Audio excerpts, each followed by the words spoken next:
so difficult to try and work out what on earth you're supposed to be saying on a podcast. I hope everyone can hear me all right.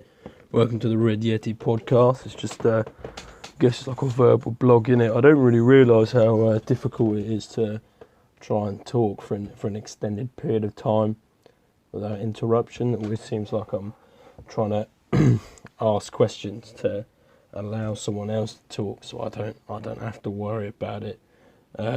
But I guess it's important, isn't it, for things like speaking at work maybe and stuff like that. So it seems like a good idea to try and improve my skill in this situation. So I don't know. It just seems like there are so many things going through my mind right now. I've been thinking there are many interesting ways of trying to make as much money as you can. I've come up with a couple. I don't know whether this kind of stuff would work though, obviously. One of the things I've been thinking about is if you were to buy a box set, for example, of a very popular TV show, let's take Big Bang Theory or Simpsons, for example, upload it to your computer somehow, stick it on a website of some sort maybe, then you can kind of charge either kind of have ads on the page that you've created, or you can, I think what some people do is you can have them answer. I've been on a website where you kind of have them, they answer a survey first, and you kind of get 12 quid or whatever every single time a survey's answered. But if you have 1 million people doing a survey every day, it's 12 million flipping quid. Obviously it wouldn't be that bad. It'd be quite difficult to know how to, I guess, market an illegal TV show watching website. Maybe you stick it on some of the forums. I don't know, Reddit. I don't really know what happens there. 4chan, maybe. I don't flipping know. It's always so confusing. But yeah, I think the idea is if you could do that. So you buy a box set of The Big Bang Theory for what, like 50 quid tops. I don't know how much it costs to make a website, but it can't be that bad. I'm sure everyone's got one mate who can make a website. You just cut them in, say I'll give you 5% of all the proceedings. You can make a decent amount of money doing that, I guess. But obviously it's a kind of question of where the money goes and how do you wash it and get into real money. And this is one thing that I found really quite kind of interesting, not just on like an intellectual basis. How do people who make large amounts of cash wash their money so that it all looks fairly legitimate? And for this, I've got, I guess, a small idea. If you can find some way to get all the ad revenue into like a PayPal account, maybe separate from your own email, so open up a new email, get all the money to go into there, then what my guess would be a way of kind of washing that so that it becomes legitimate money, so to speak, is you can use that money in the PayPal account to buy kind of medium value items on eBay. Say, for example, shoes. You could buy a pair of Jordans for, say, 100 quid. Have them delivered to a PO box so that they can't trace it back to your address. Then use that to sell. You can sell those Jordans online, say 75% of the cost. So you buy them for 100 quid, so you've got 5 grand in the PayPal account from this ad revenue stuff. You buy, I don't know how many, would that be 50? No, it wouldn't, it'd be 500. No, it'd be 50, yeah. You buy 50 pairs of Air Jordans maybe, sell them online for 75 quid each, and you, oh dear, my maths is off, it's terrible right now, but you're looking at something like 3.75k maybe you can get from them. And after that, so you buy the Air Jordans, get them to a PO box of some sort, then collect them from there and sell them on your account. So it just looks like an e-commerce business, and I guess you could either do it through kind of Amazon if you're dealing with high volumes of shoes that you want to be selling, or just eBay if you're willing to put in the time. Then I guess it goes into your bank account and you pay taxes on it, and becomes legitimate money maybe. I'm not entirely sure. I feel like I kind of went off on a bit of a a bit of a rant there, but seems like a fairly interesting idea, doesn't it? I'm not going to do it, like, obviously. I don't have the confidence and I'm nervous about getting caught, but I guess if the two people listening to this are a bit more savvy and kind of want to make an illegitimate large amount of money, I think that might be a nice idea. It's always, I was thinking about this yesterday. I was just thinking about what kind of happens when people are, I don't know, dealers, for example, and they make large amounts of cash but can't find a way to spend it all. For example, I don't know, I've known people that seem to make 800 quid a day doing that kind of stuff, and they spend 800 quid a day, and it's just like, surely, like, if you're going to get into a job that's that kind of dangerous, like, you know, dealing drugs and stuff like that, it seems like you might want to leave it eventually, I don't know, invest in real estate or something like that. But it seems really quite complicated, because obviously, like, all the notes are changing in England and stuff like that as well. But it seems, I'm guessing you could do the same thing as you could with the kind of pirated TV show business that you've created. But obviously it's not going to be in a PayPal account, it's going to be hard cash. You might have to go around, say for example, I live around the Hampshire area, you go to Basingstoke and Reading, Farnborough, Fleet maybe, and you could do the exact same thing. Just buy something like a watch, for example, that's worth £1,000, and you can pay for that in cash, I reckon. You do that for every one, and you got £5,000. You just go to 5 different watch shops and buy a new watch, and you can sell them online for somewhere between 750 and 900 quid online. So then it goes straight into your bank account, and you're just essentially created an e-commerce business. From there, I guess, if you can set up a limited company, it's just like, I don't know, Red Yeti e-commerce, and just pour all the money into there and then pay yourself in dividends, and you've got yourself a fairly tax-friendly way of washing the money. But, like, obviously you have to understand that it's a cost to doing business, because you're making huge amounts. I don't know, I remember being around a mate's house and him opening up this, like, shoebox just filled with cash, and it's ridiculous. I'm like, it's nuts, like. But I don't know, then there's a moral, I wouldn't do it personally. It just seems like too dangerous, and you ruin people's lives. But I guess anyone out there that's looking to try and wash large amounts of cash, I guess you could do that as well. Could you do it? Would there be any point in doing it? If you're like a painter decorator that gets paid in cash? I don't know, really. I think that would make a lot more sense, kind of tax wise and stuff like that.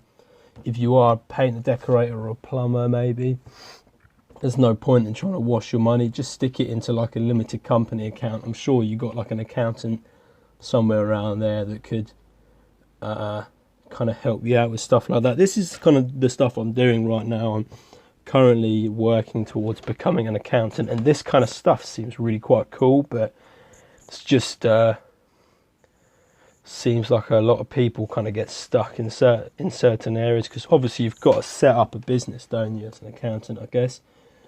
If you want to do some kind of cool stuff. I remember I used to train someone who was a creative accountant, essentially. You know, he helped foreign companies like from America and stuff like that pay less tax in England, and that seems quite cool. You just don't want to become a management accountant and sit in like an office all day, not really do much, I guess, do you? That seems quite nasty, doesn't it, really? I don't know. On top of that, it's been interesting. I don't know whether if you could, like, I used to work at a hotel as well, and I was speaking to this one fella who said kind of the cool thing is about jobs like accounting. He was an enterprise architect. I don't know what the hell an enterprise architect is, but apparently paid him like 100k a year. So if you're kind of smart with your money during your 20s, maybe you can retire at 30 if you know what to do with it. And obviously the kind of prime example, I'm guessing, is things like buying houses. Maybe I just premise with the fact that I've got absolutely no idea what I'm talking about, and if one of the two people watching this is an accountant, feel free to private message me and tell me exactly what I should be doing, because I've honestly got no idea at all. But I was thinking about things like, obviously the kind of idea is to get into something like real estate, right? You get passive income, and kind of by the time you're 30, if you've built up enough, if you have enough houses or flats or whatever, then you can retire, maybe start to flip houses in your spare time or something like that. Then you suddenly got this income that you don't have to do anything with. You've got more time to maybe try and build up your own business, just go to a different part of the world where it's cheaper. I don't know, it seems crazy, but like obviously getting the initial capital to buy a house is nuts. Most people have just about enough money in their entire life to buy one house. It seems crazy, but then you get some people that are so wealthy. I've got no idea how the hell does that happen? Do you just, I don't know, like I guess people that are lawyers maybe and stuff like that get paid ridiculous amounts of money, but it's really stressful. Do you kind of age quicker? I'm not really entirely sure, but one thing I've been thinking about is obviously kind of if you look at it from a kind of very pseudo quasi accounting perspective, all it is basically is when you buy a house, you increase your assets and your liabilities, so your capital stays the same, but you kind of have this asset that you can start to make money out of. So for example, kind of bottom end cost is maybe a house up in Liverpool for 50 grand. You could buy a house for 50 grand, so you buy it on a 12.5k mortgage for 15 years, and you can rent it out for about 400 quid a month. I don't know, there are a lot of costs involved, and I've worked it out once, and you can turn over possibly a grand a year maybe. So if you had 3 or 4 of those, 4 extra, that's not much, is it? Maybe it's 1.5 or 2 grand. That seems crazy. You can't do anything with that, can you, eh? But I'm sure, like, that's the thing. And what I've been thinking about is maybe kind of if kind of you can do that with an asset that's that big, maybe it can be done with lower end stuff, maybe. So say, for example, people who rent out cars, it's more like 20 grand per car, and they rent that out, but the kind of volume of cars that you need would be absolutely crazy, wouldn't it?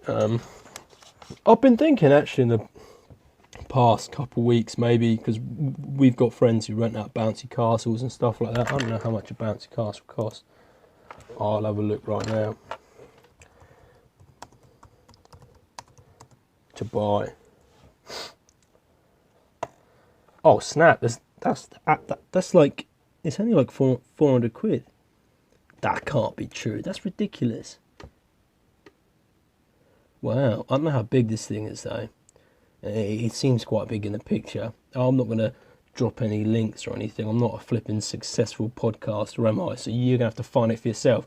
All I did was typed in bouncy castle to buy. So if the one of the two people here, the guy who's probably not an accountant, if you search it up, because you're more kind of likely to, maybe you'll find it there. But I don't know how much they charge, but I did a little bit of work for them, and they gave me kind of 10 quid a drop off and 10 quid to pick up again. So I don't know, they're probably getting a couple hundred quid each time though, if I'm completely honest.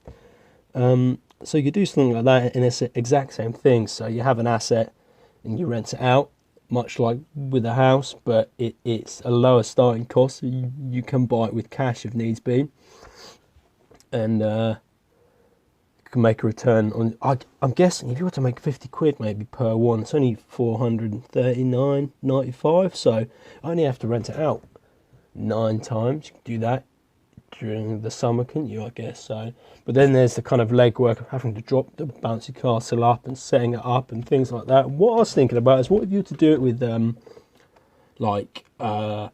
wallpaper stripper maybe, or carpet cleaner? I looked into it slightly, but it's just like, things seem so much easier when you're just kind of thinking about it. You're just kind of fantasizing, and it's not like, you have to realise you have to get you've got to compete with massive companies who rent out wallpaper strippers, tons of them at really low cost. And obviously you could buy a wallpaper stripper cash for like 300 quid, so it's not that bad. If you have an extra job, it's all good. Then just drop it off around people's houses. But it's just getting that initial customer base that seems really difficult. But I guess that would be my kind of idea, is obviously I think there's a way of working up to renting out houses maybe. So you can start off maybe with things like wallpaper strippers or bouncy castles, and slowly work your way up to buying larger assets. I don't know. It all seems quite strange. But then obviously it's not particularly passive. It's more kind of active income. You spend the first couple years working a day job as well as flipping doing this stuff on the weekends. And it's kind of like something that really has boggled my mind is the marketing aspect of things. I don't get, how do people get customers in the first place? It seems crazy, and I'm going to love, and hopefully one day I'm going to be good at accounting. I'm going to be able to work out how to make people a lot of money, and hopefully make a lot myself as well. But it seems like just getting a customer base in the first place. Is it just about kind of having no shame? I don't know. Like, would that work? So say for example, let's take for an example. I'm going to start giving lifts to people on weekends. That's it. So I got a car. I'm going to give lifts to people on weekends. Charge just a little bit less than a taxi company would. They'd be willing to stay out slightly later. So I guess what I'd do first off is I'd have a look at what the taxi prices is. I'd call some taxi companies up late at night. Say, I want to go to Basingstoke, or I want to go to Farnham or something like that. See what kind of prices they're looking for. Drop it by 25%, I reckon. Be really cheap. Then you can, I think what you can do is, if you just go on something like Facebook and search lifts,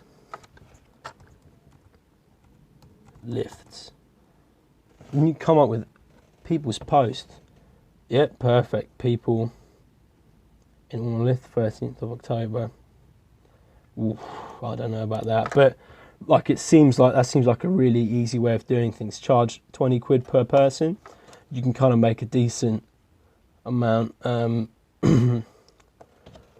cash, I guess. But it's just how does this transfer later on into more income? Is it, because I don't know whether that's a fantastic return on your investment. What if I were to just spend that time I would giving people lifts, working on a new qualification, so then when I go to work I get paid more?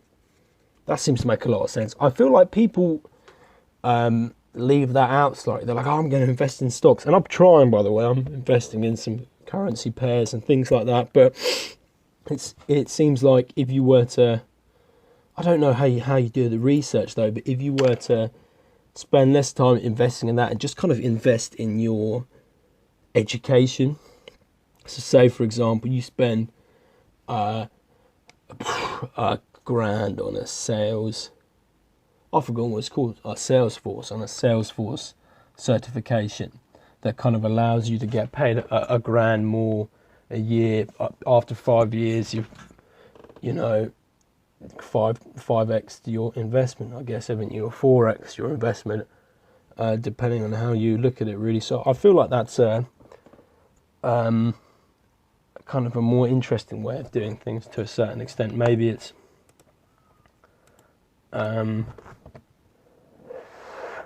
maybe that'll kind of work out better, but it's always quite strange. I never really know what is the best way of doing things. But then again, I don't think anyone that does know is going to tell anyone. That's why I'm always really skeptical about things like investment books and stuff like that, because I wouldn't tell anyone. If I worked out like how to make hundreds of millions of pounds on Forex or kind of being an accountant, I wouldn't flip and tell anyone. I'd be too busy spending my cash, wouldn't I? I don't know. That's my 20 minutes up. I could actually speak for an extended period of time like that. I'm pretty happy with that, if I'm completely honest. But I guess I'm going to upload this and see what people think about it. If you know me, don't listen to this. It's fine, you know, it's kind of embarrassing, and if you bring it up next time I see you, I'm going to be upset, and we aren't going to talk for an extended period of time. So, you know, I've warned you now. But I think I might make some kind of outro music. So, yeah, cue the outro music, and I'll see you guys later.